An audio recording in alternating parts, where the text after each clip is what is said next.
만약 당신이 예순이 넘은 나이에 여전히 여행은 무조건 좋은 것이라고 믿고 있다면 저는 오늘 조금 불편한 진실 하나를 말씀드려야 할 것 같습니다. 저는 오래 살았습니다. 오래 살았다는 것은 단지 나이를 많이 먹었다는 뜻이 아니라 사람을 많이 겪었고 길을 많이 다녀봤고 무엇이 사람을 살게 하고 무엇이 사람을 소모시키는지를 몸으로 배웠다는 뜻입니다. 그리고 그 긴 시간 끝에 저는 한 가지 분명한 사실을 알게 되었습니다. 여행은 언제나 약이 되는 것이 아니라는 사실입니다. 젊을 때의 여행은 몸을 써서 얻는 기쁨이었습니다.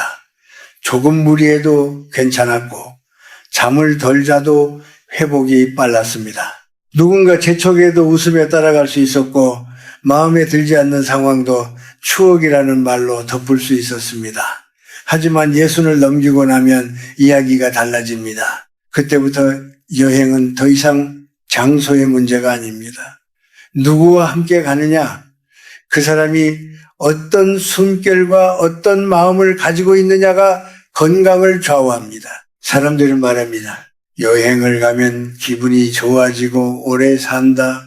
그 말 절반만 맞습니다. 정확히 말하면 편안한 사람과 함께한 여행만이 기운을 살리고 수명을 늘립니다. 반대로 잘못된 사람과 함께한 여행은 눈에 보이지 않게 기운을 갉아먹고 돌아온 뒤 며칠, 길게는 몇 달 동안 몸과 마음을 무겁게 만듭니다.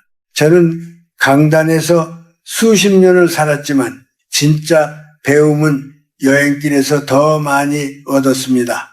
특히 나이가 든 뒤에 여행에서요. 공항의 긴 줄, 서두르는 일정, 불평이 섞인 말투, 상대를 배려하지 않는 작은 행동들, 젊을 때는 그냥 넘겼던 것들이 나이가 들수록 가슴을 치고 들어옵니다. 이유는 간단합니다. 예순 이후의 몸은 더 이상 참고 견디라고 만들어진 몸이 아니기 때문입니다. 우리 몸은 나이가 들수록 정직해집니다. 마음이 불편하면 바로 잠을 설칩니다. 말 한마디에 상처를 입고 분위기 하나에 기운이 떨어집니다. 특히 여행 중에는 익숙한 공간을 떠나 있기 때문에 그 영향이 더 큽니다. 집에서는 무시할 수 있었던 작은 불편이 낯선 곳에서는 몸 전체로 느껴집니다. 그래서 저는 말합니다. 예순 이후의 여행은 휴식이 아니라 시험이 될 수 있다고. 저는 한 번은 가까운 사람과 함께 짧은 여행을 간 적이 있습니다. 나쁜 사람은 아니었습니다. 다만 늘 서두르고 늘 계획을 앞세우는 사람이었죠. 이것도 봐야 하고 저기도 가야 한다는 말이 하루 종일 이어졌습니다. 저는 아무 말도 하지 않았습니다. 괜히 분위기를 깨고 싶지 않았기 때문입니다. 하지만 여행이 끝나고 집에 돌아온 뒤 저는 며칠 동안 깊은 피로에서 벗어나지 못했습니다. 몸이 아픈 것도 아닌데 기운이 바닥난 느낌이었습니다. 그때 깨달았습니다. 말하지 않은 피로가 몸에 남는다는 사실이죠. 한국 사람들은 예부터 말했습니다. 기운은 사람을 따라 흐른다. 이 말은 미신이 아닙니다. 사람의 말투, 걸음 속도, 숨 쉬는 리듬은 함께 있는 사람에게 그대로 전해집니다. 특히 나이가 들수록 우리는 그 영향을 더 민감하게 받습니다. 그래서 여행은 단순한 이동이 아니라 서로의 기운을 나누는 시간입니다. 좋은 기운을 가진 사람과 함께하면 몸이 가벼워지고 반대로 탁한 기운을 가진 사람과 함께하면 이유 없이 지치게 됩니다. 문제는 많은 분들이 이 사실을 너무 늦게 깨닫는다는 것입니다. 가족이니까 괜찮겠지. 오래 아는 사람이니까 이해해야지. 이런 생각으로 자신을 밀어붙입니다. 하지만 예순 이후의 삶은 더 이상 참는 것으로 완성되지 않습니다. 이 시기의 삶은 지키는 것입니다. 몸을 지키고 마음을 지키고 남은 시간을 지키는 것입니다. 오늘 저는 이 자리에서 분명히 말씀드리려 합니다. 예순이 넘은 뒤에는 절대 함께 여행해서는 안 되는 사람들이 있습니다. 그들은 나쁜 사람이 아닐 수도 있습니다. 하지만 당신의 나이와 당신의 리듬에는 맞지 않는 사람들입니다. 그리고 그 사실을 외면한 채 떠난 여행은 즐거움 대신 분노와 피로, 그리고 보이지 않는 건강의 손실을 남기게 됩니다. 이제부터 저는 그 이야기를 하나씩 풀어가려 합니다. 제가 직접 겪었고 제 또래들이 몸으로 증명한 이야기입니다. 젊은 사람들은 잘 모르는, 그러나 나이가 들수록 절대 외면해서는 안 되는 진실입니다. 이제부터는 조금 더 구체적인 이야기를 해보려 합니다. 예순이 넘은 뒤 왜 어떤 사람과의 여행은 몸을 살리고 어떤 사람과의 여행은 몸을 상하게 하는지 말입니다. 저는 오랜 시간 사람을 관찰해 왔고 그 결과 분명히 알게 된 것이 있습니다. 나이가 들수록 피해야 할 사람의 유형은 뚜렷해진다는 사실입니다. 특히 여행이라는 낯선 환경에서는 그 성향이 더욱 선명하게 드러납니다. 첫 번째로 예순 이후에 절대 함께 여행해서는 안 되는 사람은 항상 서두르는 사람입니다. 이런 사람은 악의가 있어서가 아닙니다. 다만 삶을 속도로 살아온 사람입니다. 일정이 비어 있으면 불안해하고 멈추면 손해를 보는 것처럼 느끼지요. 여행지에서도 마찬가지입니다. 빨리 가자, 이건 건너뛰자, 다음 일정이 있다는 말이 입에 붙어 있습니다. 젊은 사람에게는 자극이 될 수 있지만 나이가 든 사람에게는 압박이 됩니다. 예순이 넘은 몸은 더 이상 속도에 맞춰 움직이지 않습니다. 몸이 느려지는 것이 아니라 몸이 스스로를 보호하기 시작하는 것입니다. 걷는 속도가 늦어지는 것도, 쉬고 싶어지는 것도 모두 이유가 있습니다. 그런데 항상 서두르는 사람과 함께 있으면 우리는 그 신호를 무시하게 됩니다. 괜찮다고 말하며 따라가고 나중에 쉬지 뭐라고 스스로를 설득합니다. 하지만 몸은 기억합니다. 그 무리를, 그 억지를. 여행이 끝난 뒤 찾아오는 깊은 피로와 두통, 잠 못 이루는 밤은 그 대가입니다. 두 번째로 조심해야 할 사람은 불평과 불만이 많은 사람입니다. 이런 사람은 어디를 가도 만족하지 못합니다. 음식이 나오면 간이 맞지 않다고 말하고 숙소에 들어가면 불편한 점부터 찾습니다. 풍경 앞에서도 감탄보다 비교를 먼저 합니다. 이런 말들은 공기를 탁하게 만듭니다. 문제는 나이가 들수록 우리는 그 공기를 그대로 마신다는 점입니다. 젊을 때는 한 귀로 흘려보낼 수 있었던 말들이 예순 이후에는 마음에 오래 남습니다. 여행은 원래 마음을 풀기 위한 시간입니다. 그런데 불평이 많은 사람과 함께 있으면 마음은 계속 긴장 상태를 유지합니다. 또 무슨 말을 할까, 분위기가 상하지 않을까를 생각하게 되지요. 이런 긴장은 눈에 보이지 않지만 몸에는 분명히 영향을 줍니다. 속이 더부룩해지고 식욕이 떨어지고 이유 없이 기운이 빠집니다. 저는 이런 여행을 다녀온 뒤 병원에 가는 분들을 많이 보았습니다. 병명은 다양하지만 뿌리는 하나입니다. 마음의 피로입니다. 세 번째로 가장 조심해야 할 사람은 자기 중심적인 사람입니다. 이 유형은 겉으로는 배려하는 것처럼 보일 수도 있습니다. 하지만 결정의 순간마다 결국 자신의 편의가 먼저입니다. 이동수단을 고를 때도, 식당을 정할 때도, 쉬는 시간에도 자신을 기준으로 판단합니다. 예순이 넘은 사람은 이런 상황에서 쉽게 말을 아낍니다. 괜히 민폐를 끼치는 사람처럼 보이고 싶지 않기 때문입니다. 그래서 속으로 참습니다. 나는 괜찮다는 말을 습관처럼 내뱉습니다. 그러나 이 참음이 가장 위험합니다. 나이가 들수록 쌓인 감정은 쉽게 빠져나가지 않습니다. 한번 눌린 마음은 몸으로 내려갑니다. 허리가 아프고 무릎이 시큰거리고 가슴이 답답해집니다. 자기 중심적인 사람과의 여행은 결국 자신을 조금씩 지워가는 과정이 됩니다. 저는 이것을 여행이라고 부르기 어렵다고 생각합니다. 그것은 이동일 뿐이고 소모일 뿐입니다. 한국에는 이런 말이 있습니다. 사람은 고쳐 쓰는 게 아니다. 이 말은 포기하라는 뜻이 아니라 구분하라는 뜻입니다. 특히 예순 이후에는 더욱 그렇습니다. 누구와 함께 할 것인가를 선택하는 것은 어디로 갈 것인가를 선택하는 것보다 중요합니다. 여행지의 풍경은 잠시지만 함께한 고려 없는 말과 태도는 오래 남습니다. 그래서 저는 단호하게 말씀드립니다. 예순이 넘은 뒤에는 서두르는 사람, 불평이 많은 사람, 자기 중심적인 사람과의 여행을 피하십시오. 그 선택은 이기심이 아니라 지혜입니다.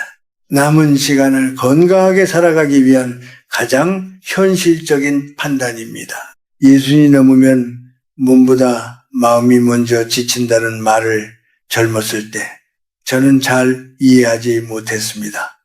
몸이 아프면 병원에 가면 되고 피곤하면 쉬면 된다고 생각했습니다. 그러나 나이가 들수록 깨닫게 됩니다. 진짜 문제는 아픈 몸이 아니라 쉴 곳을 잃은 마음이라는 사실을 말입니다. 특히 여행처럼 낯선 공간에서 우리는 그 진실을 더 분명히 마주하게 됩니다.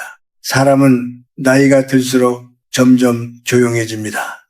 하고 싶은 말이 줄어서가 아니라 말해도 달라지지 않는다는 경험이 쌓이기 때문입니다. 젊을 때는 부당한 상황에서도 말하고 설명하고 때로는 다투면서 자신을 지켰습니다.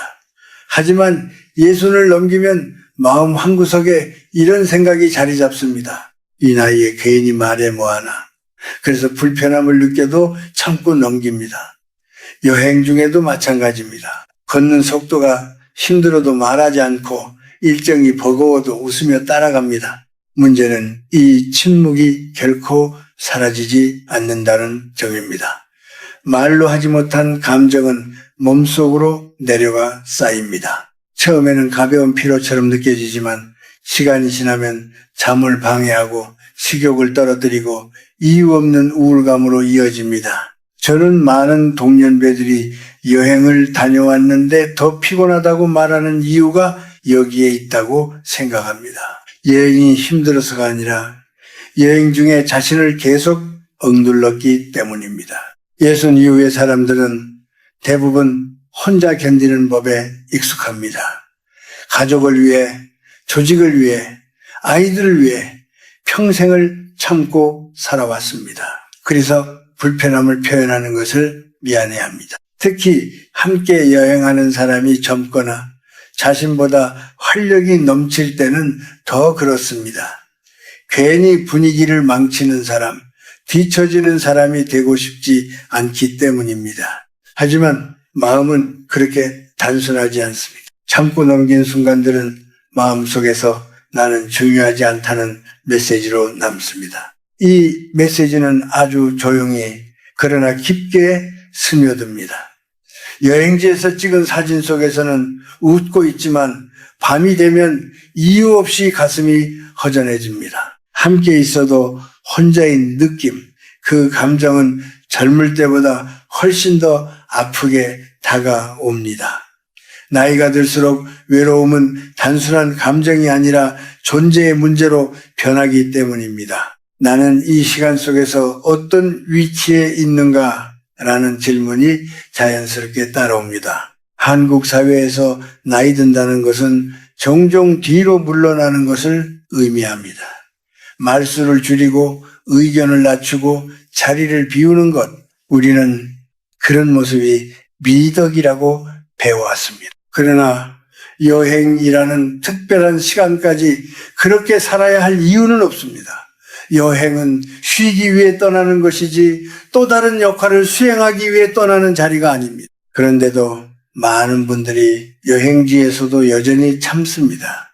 집에서 하던 역할을 그대로 들고 떠나는 것입니다. 저는 어느 날 비슷한 또래 지인에게서 이런 말을 들었습니다.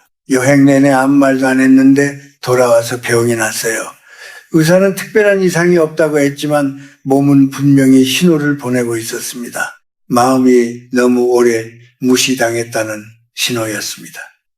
이런 경우는 결코 드물지 않습니다. 예순 이후의 몸은 마음의 상태를 숨기지 않습니다. 마음이 다치면 몸이 대신 말해줍니다. 특히 여행 중에는 평소보다 에너지가 더 많이 소모됩니다.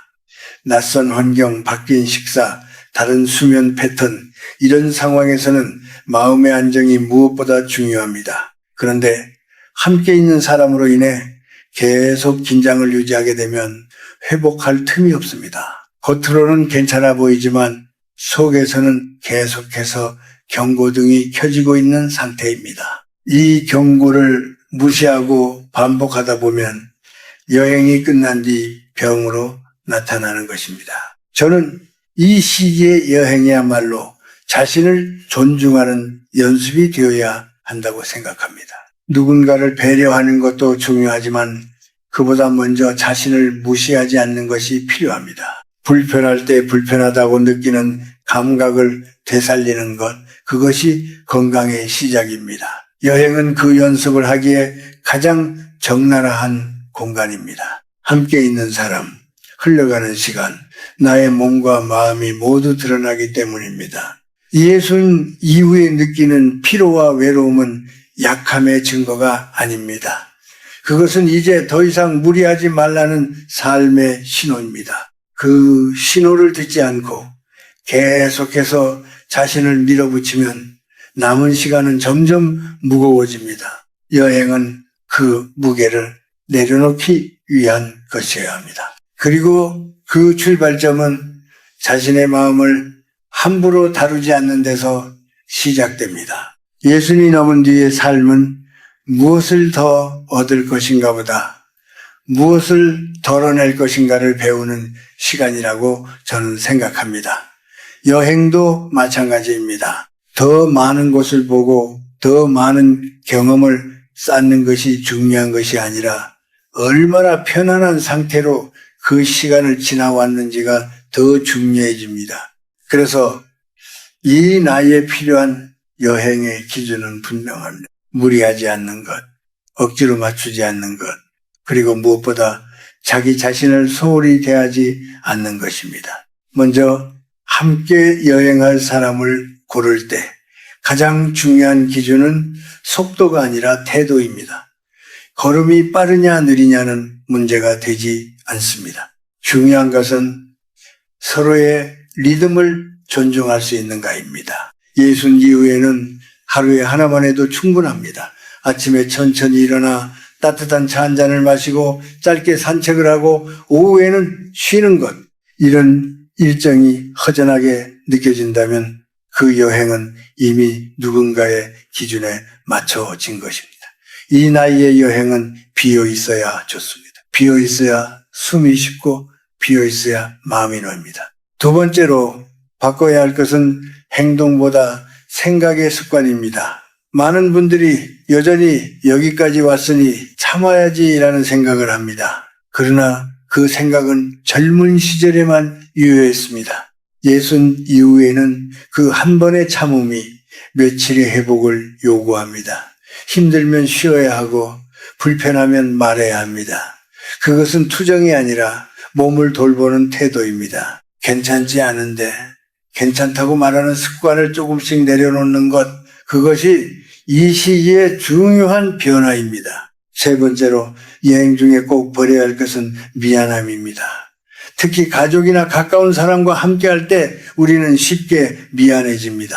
내가 느려서, 내가 힘들어서라는 이유로 자신을 작게 만듭니다. 그러나 예순이 넘은 몸은 느린 것이 아니라 충분히 살아온 몸입니다. 그 속도에는 이유가 있고 존중받아야 할 가치가 있습니다. 자신을 미안한 존재로 만들면 여행은 곧 부담이 됩니다. 부담이 쌓이면 즐거움은 사라집니다. 또 하나 중요한 것은 하지 않아도 되는 말을 하지 않는 것입니다. 나는 괜찮아, 먼저 가, 나중에 합류할게. 같은 말들은 상대를 배려하는 것처럼 보이지만 사실은 자신을 지우는 말일 때가 많습니다. 이 말들이 반복되면 결국 혼자 남게 됩니다. 함께 왔지만 함께 하지 않는 여행, 그것만큼 허전한 것도 없습니다.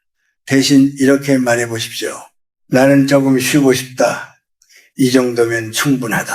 짧고 단순한 말이면 됩니다. 설명은 필요하지 않습니다. 만약 누군가가 당신의 속도를 재촉하거나 불편함을 대수롭지 않게 여긴다면 그때는 조용히 거리를 두는 것이 지혜입니다. 굳이 다투지 않아도 됩니다. 이해받으려 애쓰지 않아도 됩니다. 예순 이후의 관계는 설득으로 이어지지 않습니다. 선택으로 정리됩니다. 함께 있으면 편안한 사람, 함께 있으면 긴장되는 사람, 그 기준은 아주 명확합니다. 몸이 먼저 알고 마음이 그 뒤를 따릅니다. 저는 예순 이후의 삶에서 가장 중요한 기술이 거절하는 능력이라고 생각합니다. 가지 않아도 되는 여행을 가지 않는 것, 맞추지 않아도 되는 일정에 맞추지 않는 것, 그 거절은 관계를 끊기 위한 것이 아니라 자신을 지키기 위한 것입니다. 이상하게도 자신을 지키기 시작하면 관계도 더 단순해집니다. 남는 사람들은 대부분 편안한 사람들입니다. 마지막으로 이 나이의 여행은 반드시 어디로 가야 할 필요가 없습니다.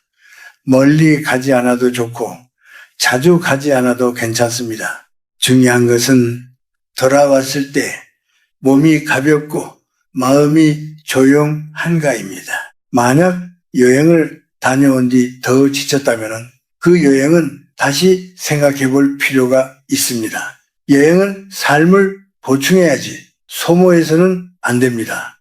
예순 이후의 여행은 과시가 아니라 돌봄입니다. 남에게 보여주기 위한 시간이 아니라 자신을 살피는 시간입니다. 그 기준을 분명히 세우는 순간 여행은 다시 따뜻한 쉼이 됩니다. 그리고 그 쉼은 남은 삶을 조금 더 오래, 조금 더 편안하게 살아갈 힘이 됩니다. 이제 이야기를 천천히 마무리하려 합니다. 예순이 넘은 뒤에 여행에 대해 이렇게 길게 이야기한 이유는 단 하나입니다. 많은 분들이 아직도 여행을 가야 하는 것으로 생각하기 때문입니다. 시간이 있으니 가야 하고 다들 다니니 나도 다녀야 한다는 생각. 하지만 오래 살다 보니 저는 분명히 알게 되었습니다. 여행은 선택이지 의무가 아니라는 사실을 말입니다. 젊을 때의 여행은 인생을 넓히는 일이었습니다. 새로운 것을 보고 다른 삶을 이해하고 스스로를 시험해보는 시간이었지요. 그러나 예순 이후의 여행은 다릅니다. 이 시기의 여행은 더 이상 확장이 아니라 정리입니다. 무엇을 더 채울 것인가 보다 무엇을 덜어내고 돌아올 것인가를 묻는 시간입니다. 그래서 저는 늘 이렇게 말합니다. 여행을 떠나기 전 목적지를 먼저 정하지 말고 마음의 상태를 먼저 살펴보라고 말입니다. 여행이 끝난 뒤 마음이 고요하다면 그 여행은 잘 다녀온 것입니다. 반대로 특별히 힘든 일을 하지 않았는데도 몸이 무겁고 괜히 짜증이 나고 며칠 동안 기운이 돌아오지 않는다면 그 여행은 분명히 무언가를 빼앗아갔습니다. 그것은 체력일 수도 있고 감정일 수도 있고 스스로에 대한 존중일 수도 있습니다. 특히 함께한 사람 때문에 생긴 피로라면은 그 신호를 가볍게 넘겨서는 안 됩니다. 사람들은 종종 말합니다. 그래도 다 추억 아니냐고요. 하지만 예순 이후의 삶에서 모든 것이 추억으로 남을 필요는 없습니다. 어떤 기억은 굳이 안고 갈 이유가 없습니다. 오히려 놓아야 할 기억도 있습니다. 나에게 상처를 남긴 시간, 나를 작게 만들었던 순간들은 추억이라는 이름으로 미워할 필요가 없습니다. 그것은 경험일 뿐이고 교훈이면 충분합니다. 저는 나이가 들수록 이런 확신이 생겼습니다. 오래 사는 사람은 많이 움직인 사람이 아니라 불필요한 움직임을 줄인 사람이라는 확신입니다. 꼭 가야 할 곳만 가고 꼭 만나야 할 사람만 만나는 것. 그 단순한 선택들이 몸을 지키고 마음을 편안하게 합니다. 여행도 마찬가지입니다. 누군가의 권유 때문에 혹은 외로움을 달래기 위해 무리해서 떠나는 여행은 오히려 외로움을 더 키울 수 있습니다. 예수님 이후의 삶은 이미 충분히 치열했습니다. 그 시간 속에서 우리는 많은 역할을 감당했고 수많은 관계를 유지해 왔습니다. 이제는 그 역할에서 조금 물러나도 괜찮습니다. 여행지에서도 마찬가지입니다. 더 이상 맞추지 않아도 되고 이해받으려고 애쓰지 않아도 됩니다. 그저 조용히 자신의 속도로 걸어도 되는 나이입니다. 만약 누군가가 당신에게 이렇게 말한다면 왜 그렇게 예민하냐? 그 정도는 참아야지라고 말한다면 그 말에 흔들릴 필요는 없습니다. 예민해진 것이 아니라 정직해진 것이. 몸이 보내는 신호를 더 빨리 알아차릴 수 있게 된 것입니다. 그것은 약점이 아니라 살아온 시간의 결과입니다. 저는 이 이야기를 듣는 분들께 꼭 한 가지를 전하고 싶습니다. 앞으로 여행에서 가장 중요한 기준은 풍경도 비용도 일정도 아닙니다. 함께 있어도 마음이 줄어들지 않는가, 이 한 가지입니다. 함께 한 뒤에도 나 자신으로 남아있을 수 있다면 그 여행은 의미가 있습니다. 그러나 함께하는 동안 계속해서 자신을 접어야 했다면 그 여행은 다시 생각해 봐야 합니다. 마지막으로 이런 말씀을 드리고 싶습니다. 예수님 이후의 삶은 빠르게 지나갑니다.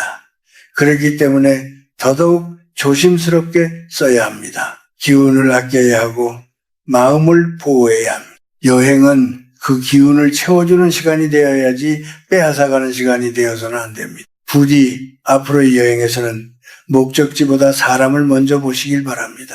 그리고 그 선택이 당신의 남은 시간을 조금 더 길고 조금 더 평온하게 만들어주기를 진심으로 바랍니다.